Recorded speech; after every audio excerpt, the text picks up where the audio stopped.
Assalamualaikum warahmatullahi wabarakatuh.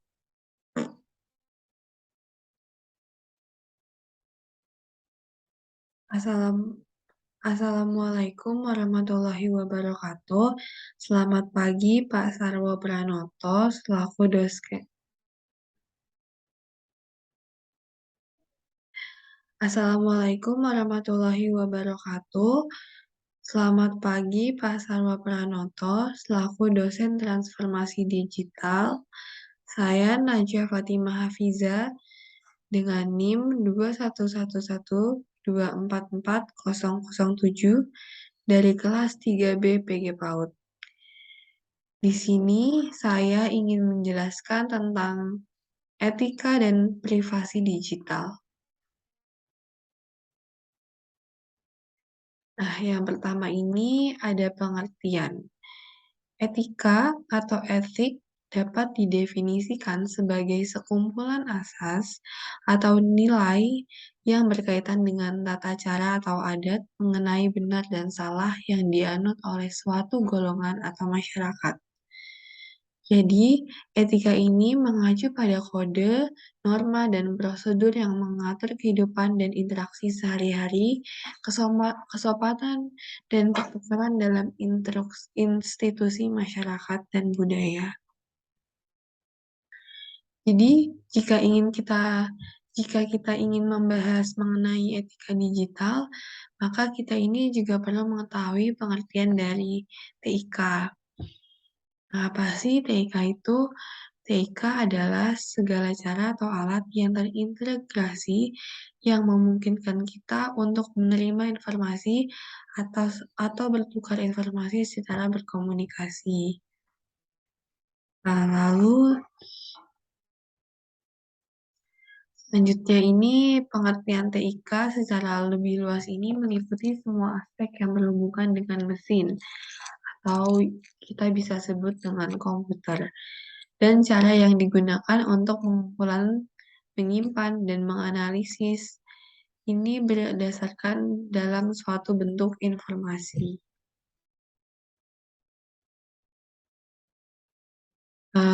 Yang selanjutnya ini saya ingin menjelaskan tentang tujuan mempelajari etika.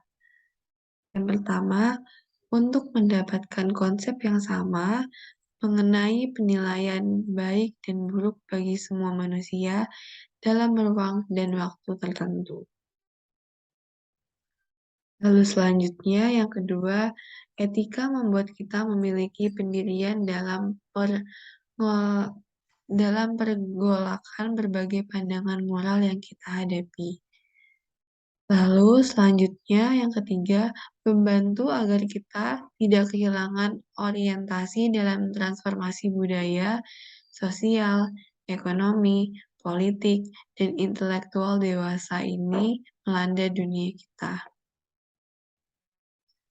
Lalu yang keempat, bisa membantu kita sanggup menghadapi ideologi-ideologi yang merabak di dalam masyarakat secara krisis dan objektif.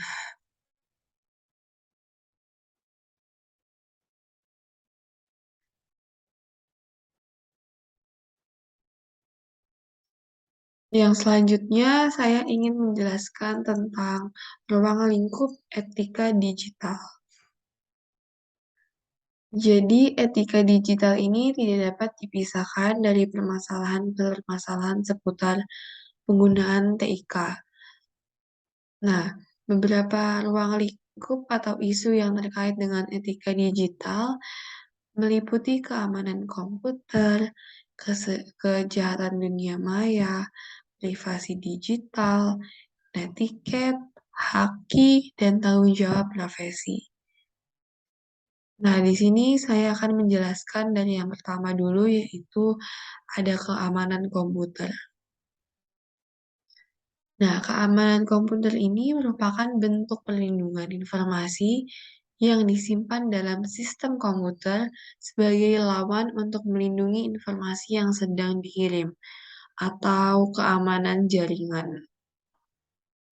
Nah, peralatan dan fasilitas itu sendiri uh, memiliki di dalamnya, yaitu keamanan komputer. Lalu, keamanan komputer ini berfokus pada fitur sistem operasi yang mengontrol siapa yang dapat mengakses sistem tersebut. Adapun juga tindakan pencegahan keamanan yang berkaitan dengan informasi seperti rahasia militer dari komputer pemerintah. Yang pertama ini contohnya ada pencurian data, vandalisme, penipuan, dan pelanggaran privasi. Lalu selanjutnya saya akan menjelaskan tentang kejahatan dunia maya atau cybercrime. Kejahatan dunia maya atau cybercrime ini adalah kejahatan yang berkaitan dengan teknologi, komputer, dan internet. Mayoritas dari kejahatan dunia maya yang dipublikasikan ini tuh menyangkut pemerintah, penjabat industri, dan warga negara.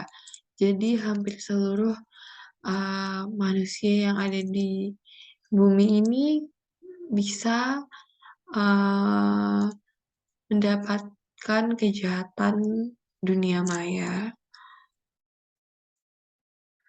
Lalu selanjutnya ini apa ya?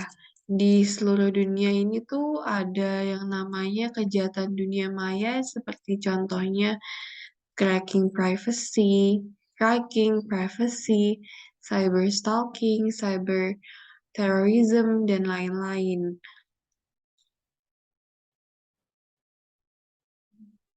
Selanjutnya ada privasi digital.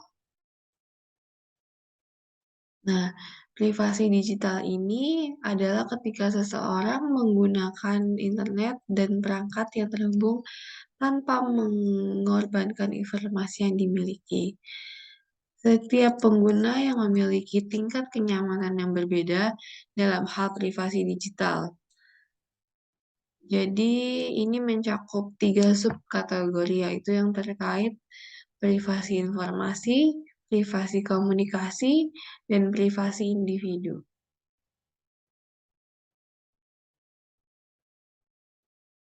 Yang selanjutnya ada netiquette. Nah, netiquette ini merupakan aspek penting dalam perkembangan teknologi komputer. Internet membuka peluang baru di bidang bisnis, pendidikan, kesehatan, layanan pemerintah, dan lain sebagainya. Jadi, dengan adanya internet ini, manusia dapat berinteraksi tanpa harus bertemu secara langsung. Semakin berkembangnya pengguna di internet di dunia, melahirkan juga sebuah aturan yang baru di bidang internet, yang dikelah, yang bisa kita kenal ini dengan istilah netiquette.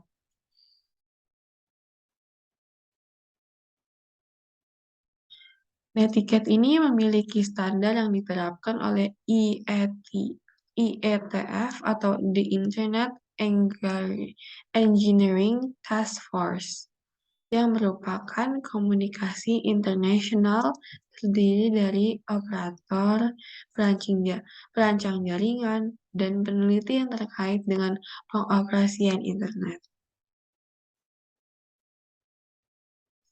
Yang kelima ini ada hak kekayaan intelektual atau HAKI.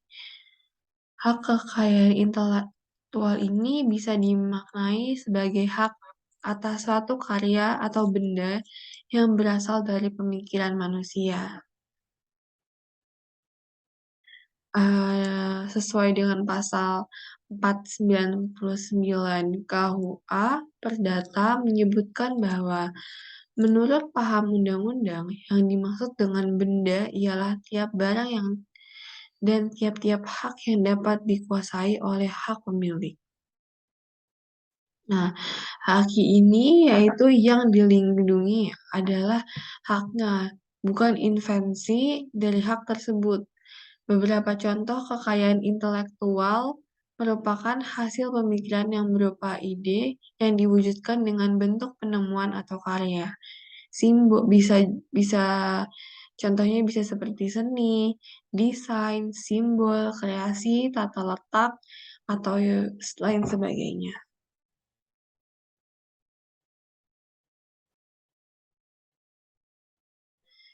Di dunia akademisi biasanya tidak asing dengan etika dalam menghindari plagiarisme ya.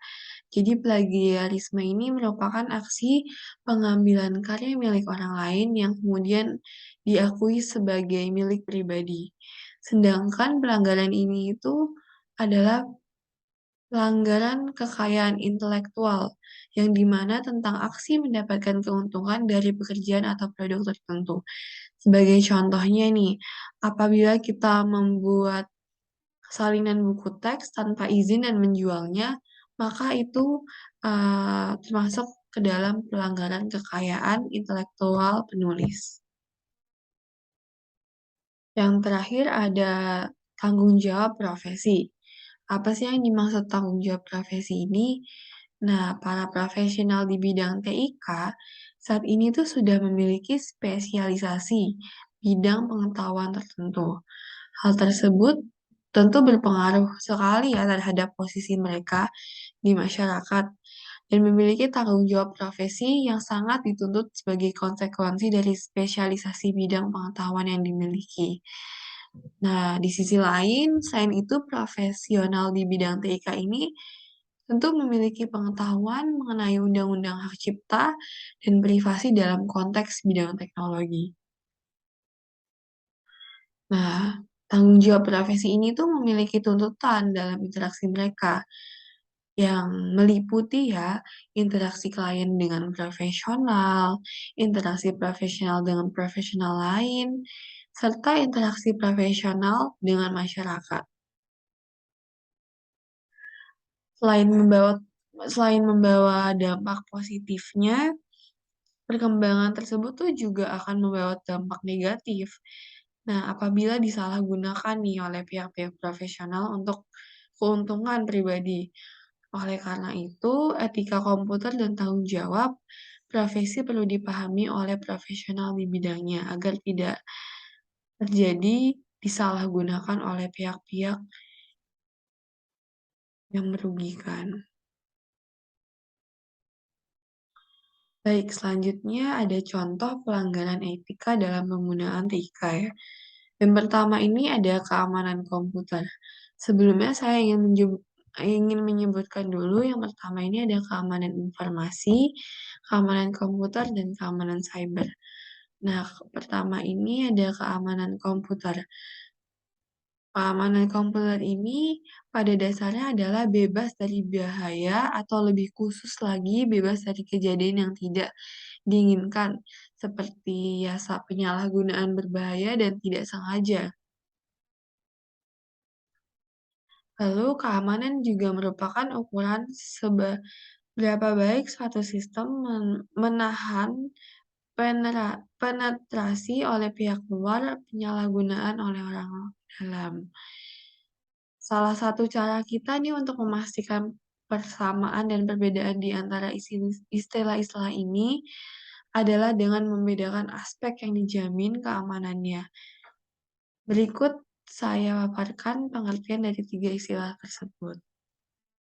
Yang pertama ada keamanan informasi. Nah, yang tadi sudah saya sebutkan ya, ada tiga. Yang pertama ini ada keamanan informasi. Apa sih keamanan informasi itu? Keamanan informasi adalah mengamankan informasi dari akses, modifikasi, dan penghapusan oleh pihak yang tidak berwenang. Lalu yang selanjutnya ada keamanan komputer. Mengamankan mesin komputer dengan cara selalu mengupdate dan memperbaiki sistem bila ada yang memiliki kerusakan seperti itu. Hmm. Lalu selanjutnya yang terakhir ada keamanan cyber itu untuk melindungi sistem komputer yang terhubung ke jaringan komputer. Nah, keamanan komputer ini terutama berkaitan dengan tiga hal yang utama. Harus diingat nih, yang pertama ini ada kerahasiaan atau confidentiality, yaitu memastikan bahwa informasi hanya tersedia untuk audiens yang dituju.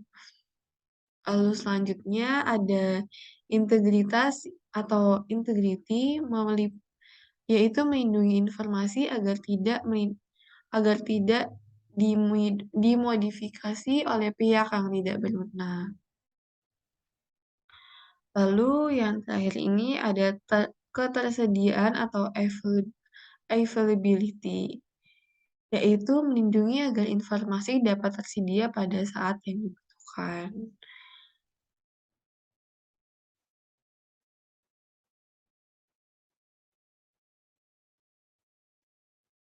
Nah, tadi sudah saya sebutkan tentang aspek-aspek yang dijamin, istilah-istilah dengan membedakan aspek yang dijamin keamanannya. Nah, tadi saya udah menyebutkan kan istilah-istilahnya, ada keamanan informasi, keamanan komputer, dan keamanan cyber. Nah, di sini saya ingin menjelaskan jenis ancaman komputer yang berbahaya. Ini yang pertama ini ada virus. Virus ini tuh adalah program jahat yang dimuat ke komputer pengguna tanpa sepengetahuan pengguna. Lalu yang kedua atau ada worm atau cacing komputer. Ini adalah program yang dapat menyalin dirinya sendiri dari satu komputer ke komputer lain tanpa memerlukan interaksi manusia. Lalu selanjutnya ada phishing, yaitu dia caranya dengan mengaku sebagai orang atau pihak bisnis yang dapat dipercaya. Jadi berusaha mencuri informasi keuangan atau informasi pribadi yang sensitif melalui email palsu dan pesan instan. Ini sangat-sangat sering terjadi ya di dunia internet. Lalu yang keempat ini ada botnet. Botnet ini komputer yang tergabung dalam jaringan yang disusupi yang disebut bot untuk menjalankan perintah atau instruksi yang diberikan oleh penggerak. Nah, botnet ini mirip dengan robot ya yang dirancang untuk melakukan beberapa fungsi standar dengan cara otomatis. Lalu botnet ini tuh gabungan dari robot dan network, atau lebih mudahnya aplikasi bot yang terkonfigurasi sehingga dapat berjalan otomatis. Yang kelima ada rootkit. Rootkit ini adalah program komputer yang dirancang untuk memberikan akses istimewa ke komputer secara aktif menyembunyikan keberadaan proses tertentu, registrasi case, atau program tertentu dari deteksi malware. Nah, yang terakhir ada keylogger. Keylogger ini juga dikenal sebagai logger keystroke, dapat melacak aktivitas real-time pengguna di komputer yang dijalankan. Nah, mekanisme ini tuh menyimpan catatan semua penekatan tombol yang dibuat di keyboard pengguna. Lalu yang kedua ini ada kejahatan dunia maya. Kejahatan dunia maya ini atau kejahatan berorientasi pada komputer adalah kejahatan yang melibatkan komputer dan jaringan.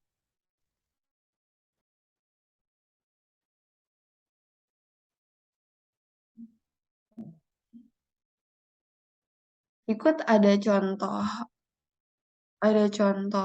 kejahatan dunia mayanya, yaitu yang pertama ada cyberbullying. Cyberbullying ini sangat sering kita temukan. Apa sih cyberbullying itu? Cyberbullying ini mengacu pada semua jenis pelecehan secara online, termasuk menguntit, pelecehan seksual, atau doxing, mengekspos informasi pribadi seseorang. Lalu yang kedua ada cryptocurrency, yaitu ketika peretas atau mas ketika peretas masuk ke dalam perangkat user asli dan menggunakan untuk menambang cryptocurrency tanpa sepengetahuan atau persetujuan user asli. Yang selanjutnya ini ada cyber extortion, yaitu versi digital dari pemerasan.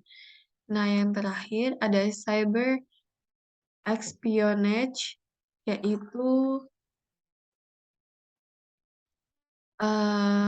penjahat cyber yang berkelompok yang disponsori oleh negara.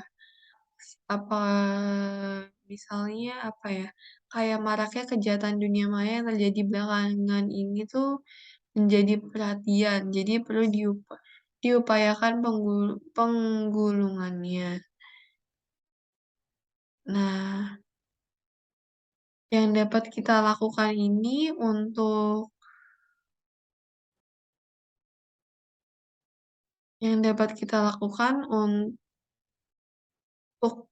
dan perlu memperkuat penggulungan dan peningkatan tanggapan terhadap dunia maya, yaitu yang pertama ada membangun kemampuan, memperkuat kerjasama dengan perusahaan teknologi yang sangat diperlukan dalam perang melawan kejahatan dunia maya.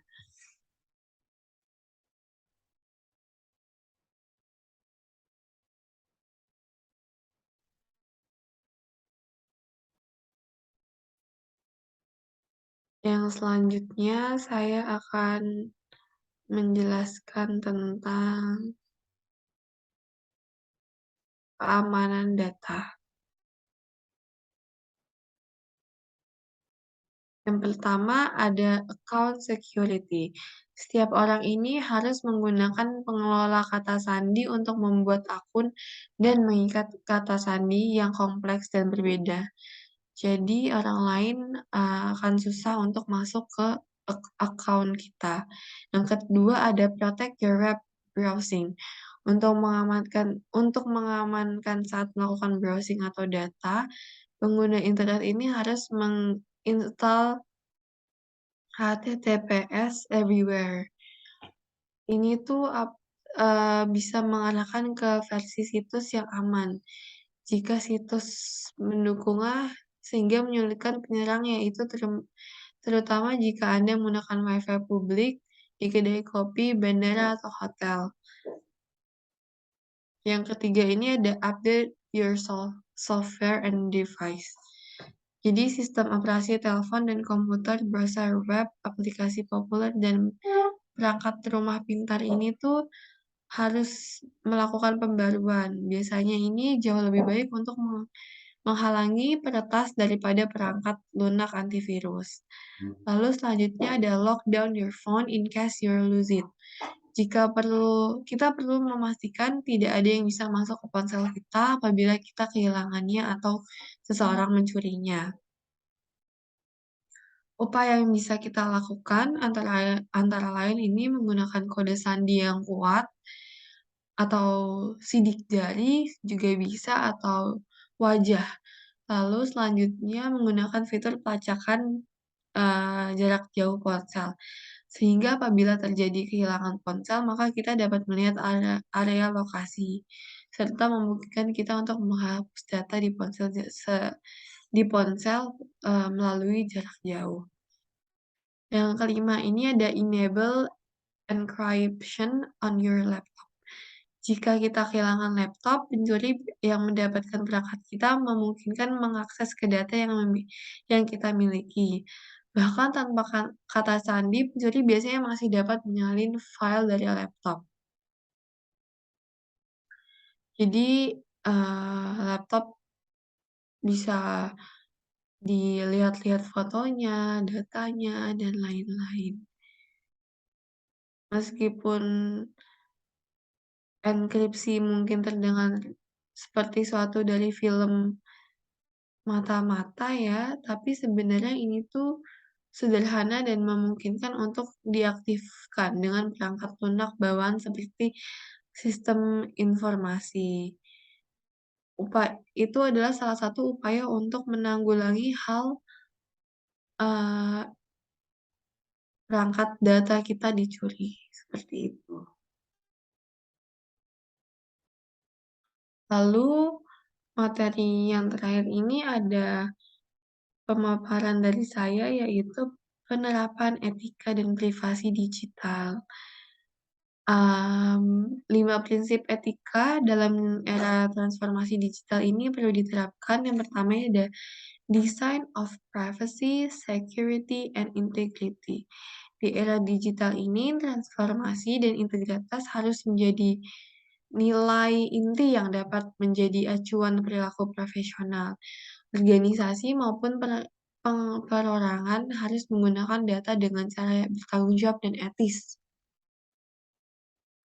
Dan juga tidak menggunakan dengan cara dianggap mengganggu dan manipulatif.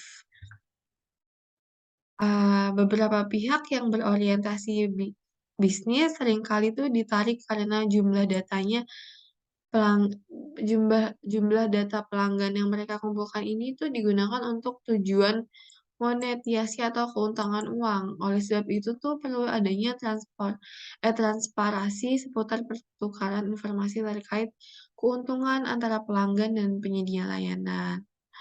Yang kedua ini ada promote trust. Pelanggan layanan digital atau user, baik individu atau kelompok maupun organisasi ini dapat mempercayai layanan digital dan data yang mereka gunakan. Pihak yang mengumpulkan dan mengelola data harus menjunjung tinggi prinsip bahwa integritasnya ini harus terjamin jika ingin dipercaya oleh konsumen. Yang ketiga ini ada beware of bias. Pelanggaran etika yang tidak disengaja dapat disebabkan oleh banyak hal, tetapi salah satu yang paling mungkin ini adalah karena bias atau bawah sadar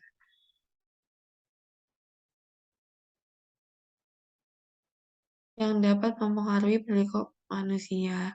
Lalu selanjutnya ada ensure their accountability. Nah, ini adalah komponen fundamental dalam rentang layanan digital. Yang kelima ada promote an ethical culture, yaitu budaya yang menjunjung tinggi etika dapat digambarkan sebagai sekumpulan nilai kekayaan norma bersama yang mempengaruhi cara individu di dalamnya berpikir, merasa, dan berperilaku. Baik, segitu saja penjelasan dari saya tentang etika dan privasi digital. Kurang lebihnya mohon maaf. Saya Najwa Fatimah Hafizah, pamit undur diri. Wassalamualaikum warahmatullahi wabarakatuh.